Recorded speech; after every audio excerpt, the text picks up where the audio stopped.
Bom, pessoal, vamos lá comigo resolver essas questões do antigo vestibular da UFMG sobre cinética química. Essas questões são questões muito importantes, muito interessantes, que englobam vários assuntos dentro da cinética química e servem para o pessoal que está fazendo o Enem ou os vestibulares agora como referência de como essas questões são cobradas. Vamos lá?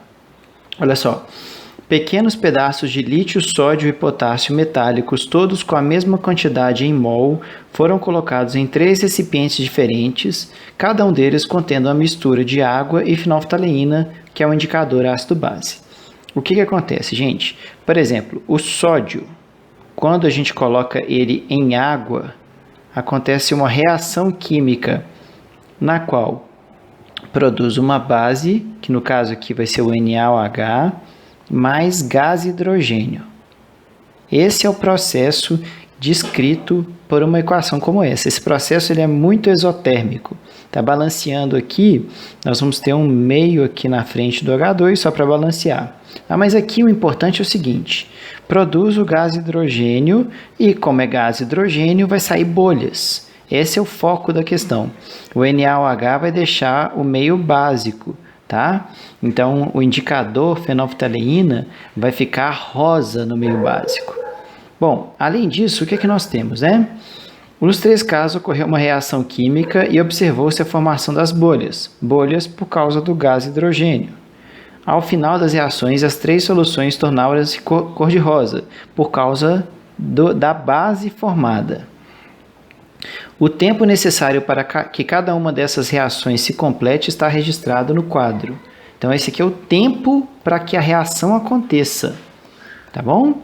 Se esse aqui, gente, é o tempo para que a reação aconteça, essa tabelinha, significa que o lítio gastou mais tempo para a reação acabar.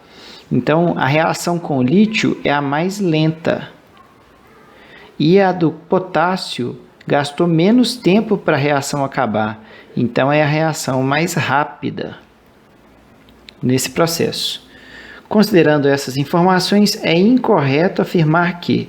Ele pede o incorreto. Vamos lá. Letra A. A cor da solução final, das soluções finais, indica que o meio se tornou básico? Verdadeiro. Não é a resposta. Letra B. A mudança de cor é resultado de uma reação química? Verdadeiro. Não é a resposta.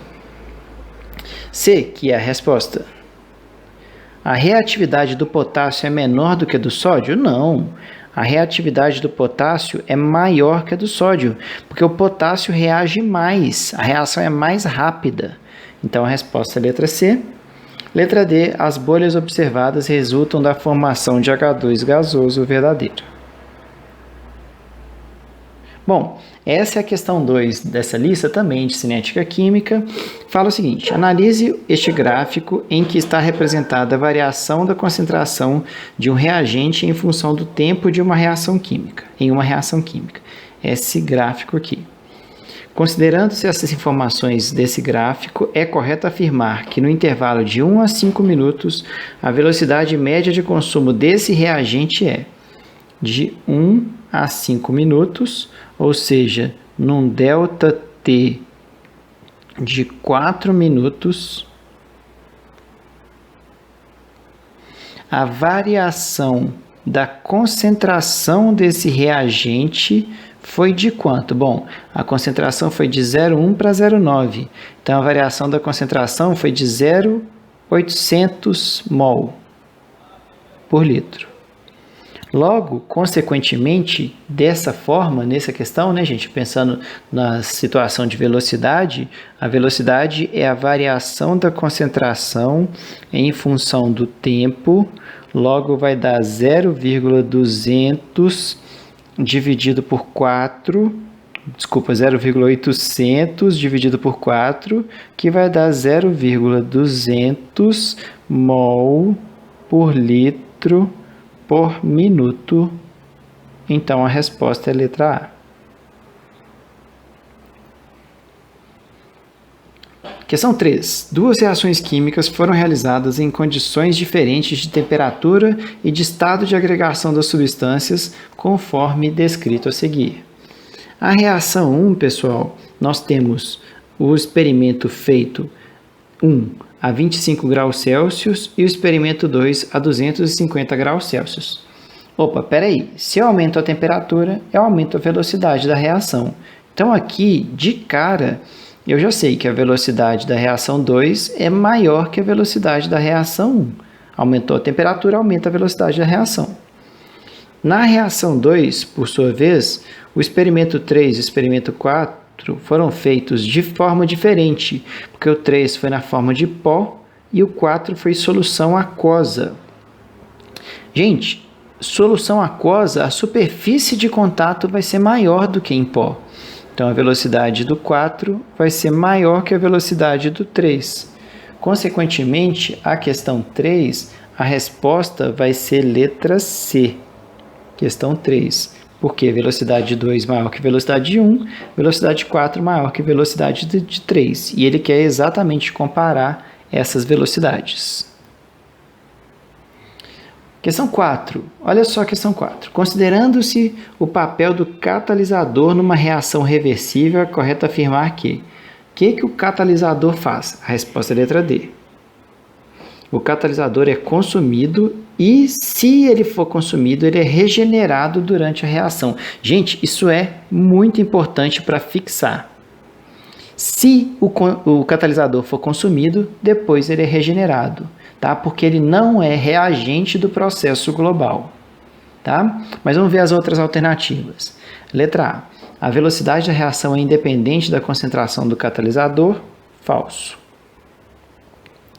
O catalisador acelera apenas a reação direta? Não. Quando a gente coloca o catalisador, ele acelera a reação direta e a reação inversa. Falso. O catalisador, deixa eu apagar esses falsos ali. O catalisador desloca o equilíbrio no sentido de formar mais produtos à mesma temperatura. Falso. Catalisador, galera, ele não altera o equilíbrio. Aproveitando, o catalisador não altera o ΔH. Tá bom? Questão 5. Uma solução aquosa de água oxigenada, H2O2, decompôs-se à temperatura e pressão ambiente na presença do catalisador FeSL3, formando água e gás oxigênio. A reação é assim, ó. H2O2 na presença do catalisador, formando água mais meio mol de gás oxigênio. Verificou-se que o volume de O2 verificou-se então que o volume de O2 formado, variava conforme mostrado neste gráfico. Considerando a cinética dessa reação, é incorreto afirmar que... Ele quer incorreto mais uma vez nessa questão 5. E a incorreta, gente, é a letra D. Por quê? Olha só a letra A.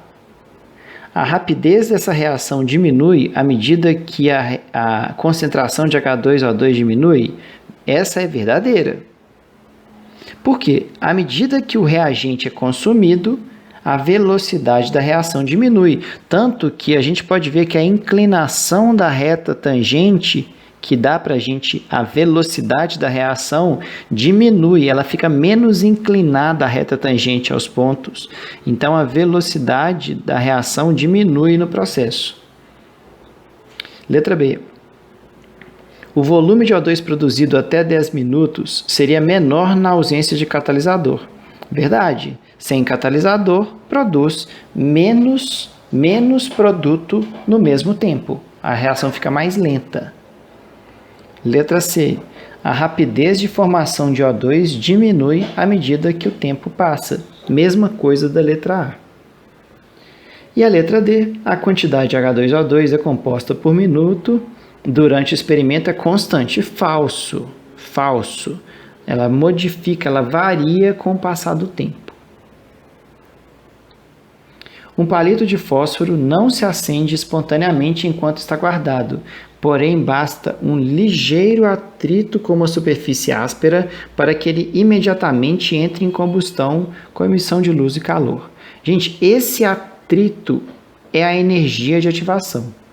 E a energia do atrito, ela tem que ser maior do que a energia de ativação para que a reação aconteça.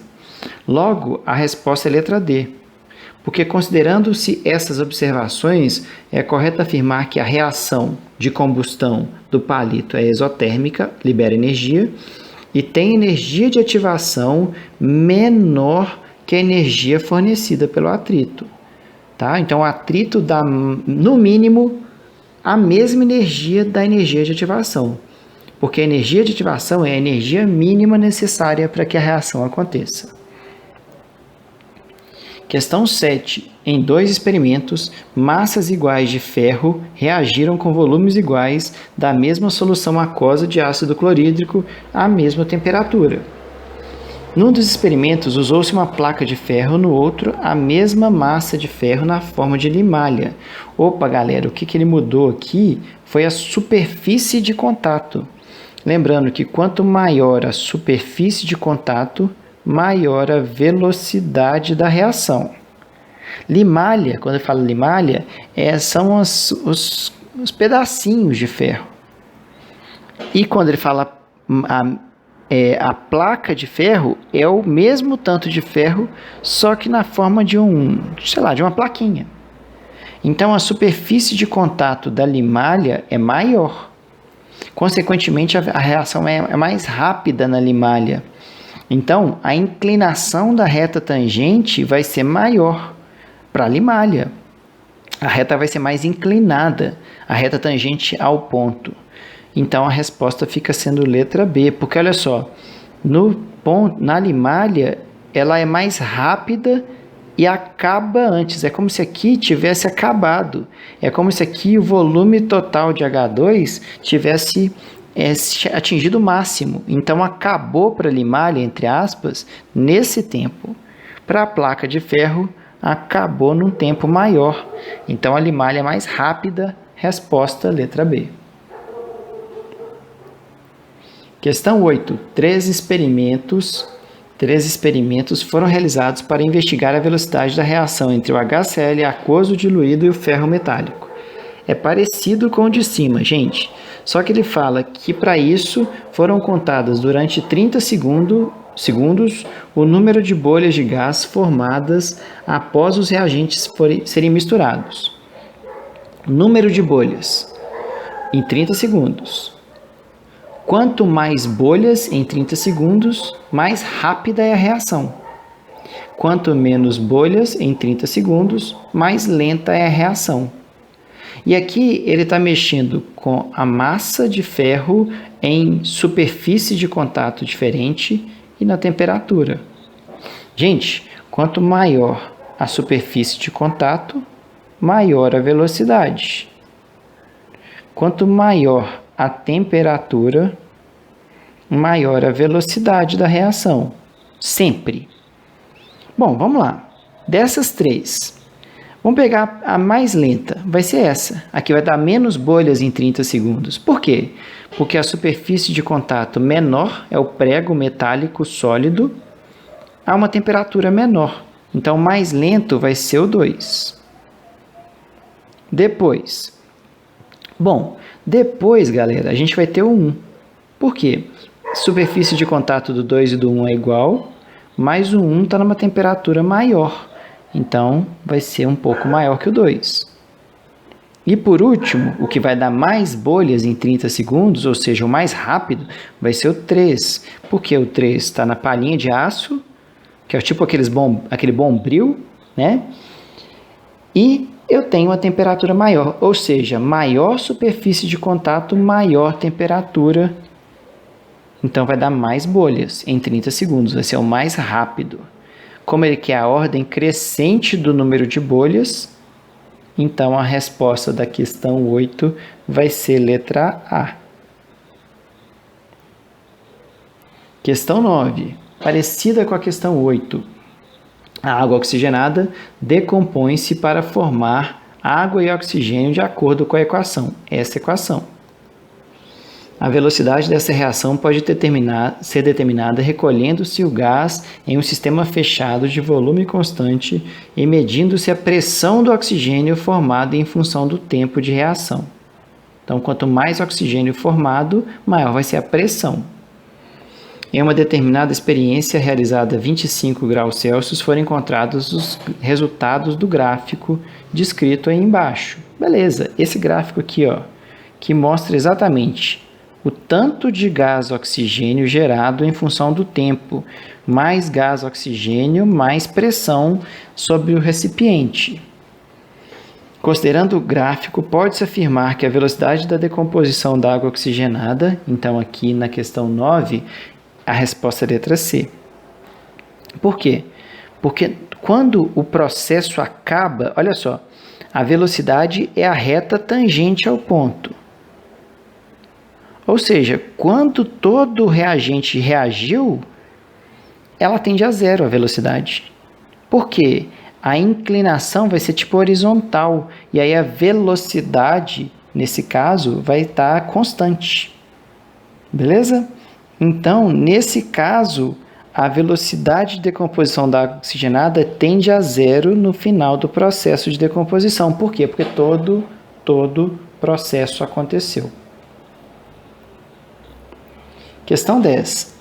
A diminuição da concentração de ozônio na estratosfera, que provoca o chamado buraco na camada de ozônio, tem sido associada à presença de clorofluorcarbonetos usados em aerosóis e refrigerantes.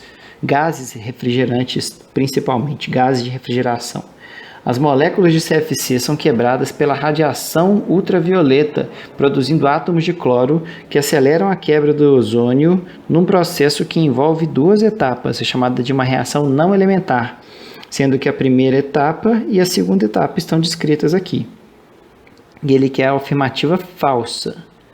Muito interessante essa questão, porque a resposta é a letra E. Tá? O que acontece nesse processo, pessoal? A reação global da letra A vai ser somando as duas, tá?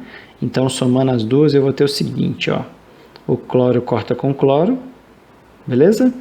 O ClO corta com ClO e realmente, ó, O mais O3 vira 2O2. Então, a letra A é verdadeira, tá? O cloro atômico, ele entra e depois sai. Quando a gente tem uma situação como essa, pessoal, que um material, uma substância entra e depois sai, tipo cloro aqui, ó, ele entra, é consumido e depois ele é regenerado. Nesse processo, o cloro atua como catalisador. O cloro é oxidado no primeiro, o NOx dele aumenta. O processo aumenta a quantidade de O2 na estratosfera, sim, porque o ozônio se transforma em gás oxigênio. E o oxigênio atômico é reduzido na segunda etapa. Tá bom? Porque o NOx dele sai de 0 para -2. Beleza? Então, pessoal, essa foi a resolução de uma lista de questões de fixação sobre cinética química. Espero que vocês tenham curtido e gostado. Já peço aí, pessoal, para vocês me ajudarem deixando like no vídeo, compartilhando com os amigos de vocês que vocês sabem que tem interesse nesse assunto e comenta aqui embaixo para ver se essas questões de fixação de cinética química, elas chegaram ao objetivo inicial de fixar mesmo esse conteúdo tão importante. Valeu, galera!